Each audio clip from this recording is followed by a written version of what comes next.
সবচাইতে পবিত্র বান্দা কে? সবচাইতে পবিত্র হলো যেই ব্যক্তি একা অবস্থায়ও পবিত্র থাকে। সুবহানাল্লাহ।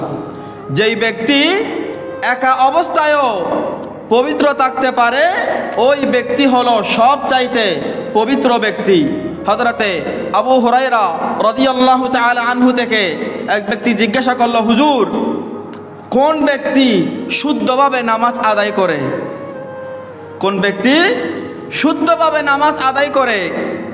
হযরতে আবু হুরায়রা রাদিয়াল্লাহু তাআলা আনহু উত্তর দিলেন, বলে যেই ব্যক্তি মানুষের সামনে যেইভাবে নামাজ আদায় করে একা অবস্থায়ও সেইভাবে নামাজ আদায় করে।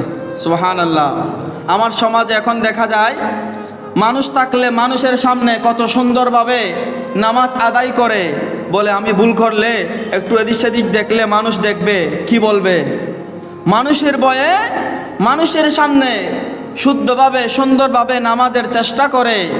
মানুষের সামনে আমরা কি করি? গুনাহ থেকে বেঁচে থাকার চেষ্টা করি। আর একা যখন হই শয়তান আমাদেরকে কি করে? ওয়াসওয়াসা দেয়। তো তার মানে এই হাদিস দ্বারা বোঝা যায় যেই ব্যক্তি সবার সামনে যেমন গুনাহ করতে লজ্জা পায়, সেই ব্যক্তি একা অবস্থায়ও যদি গুনাহ করতে লজ্জা পায়, আল্লাহর ভয় তার অন্তরে থাকে, সেই ব্যক্তি আসল পবিত্র ব্যক্তি। বলুন না সুবহানাল্লাহ।